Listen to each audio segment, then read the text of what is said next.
নানা ঘটনা আর ইতিহাস রচনার মধ্য দিয়ে 2026 বিশ্বকাপ চলে এসেছে প্রায় চূড়ান্ত পরিণতির দিকে। 48টি দল নিয়ে যে বিশ্বকাপের শুরু হয়েছিল, ধাপে ধাপে তা চলে এসেছে মাত্র 8টি দলে।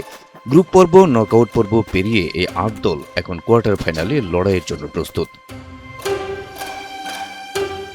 উত্তেজনা আর রোমাঞ্চের নানা ধাপ পেরিয়ে কোয়ার্টার ফাইনালের টিকিট নিশ্চিত করেছে Morocco, France, Norway, England, Spain, Belgium, Argentina এবং সুইজারল্যান্ড। আর শেষ 16 থেকে অশ্রুসিক্ত বিদায় নিয়েছে 3 সহ আয়োজক দেশ যুক্তরাষ্ট্র, মেক্সিকো ও কানাডা।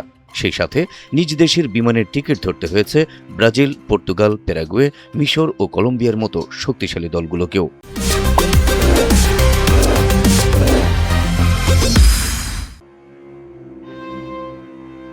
কোয়ার্টার ফাইনালের প্রথম ম্যাচে আগামী 9 জুলাই বৃহস্পতিবার দিবাগত রাত 2টায় মাঠে নামবে দুইবারের বিশ্ব চ্যাম্পিয়ন ফ্রান্স ও আফ্রিকান সিংহখ্যাত মরক্কো। পরদিন 10 জুলাই শুক্রবার রাত 1টায় মুখোমুখি হবে স্পেন এবং বেলজিয়াম। প্রথমবার কোয়ার্টার ফাইনাল নিশ্চিত করা নরওয়ে এবং সাবেক বিশ্ব চ্যাম্পিয়ন ইংল্যান্ড মাঠে নামবে 11 জুলাই রাত 3টায়। আর কোয়ার্টার ফাইনালের শেষ ম্যাচে আর্জেন্টিনা বনাম সুইজারল্যান্ড খেলবে 12 জুলাই সকাল 7টায়।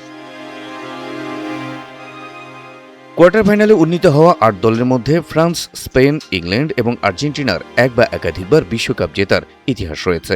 অন্যদিকে মরক্কো, বেলজিয়াম, নরওয়ে এবং সুইজারল্যান্ডের বিশ্বকাপ ট্রফি এখনও স্বপ্নের মধ্যেই সীমাবদ্ধ। কোয়ার্টার ফাইনালের গণ্ডি পেরিয়ে এই 8টি দলেরই চেষ্টা থাকবে নিজেদের সেমিফাইনাল পর্বে নিয়ে যাওয়ার। এ লক্ষ্যে কোন কোন দল সফল হবে তা জানা যাবে কোয়ার্টার ফাইনালের জমজমাট লড়াই শেষেই। হাবিব রাসেল, এনটিভি অনলাইন।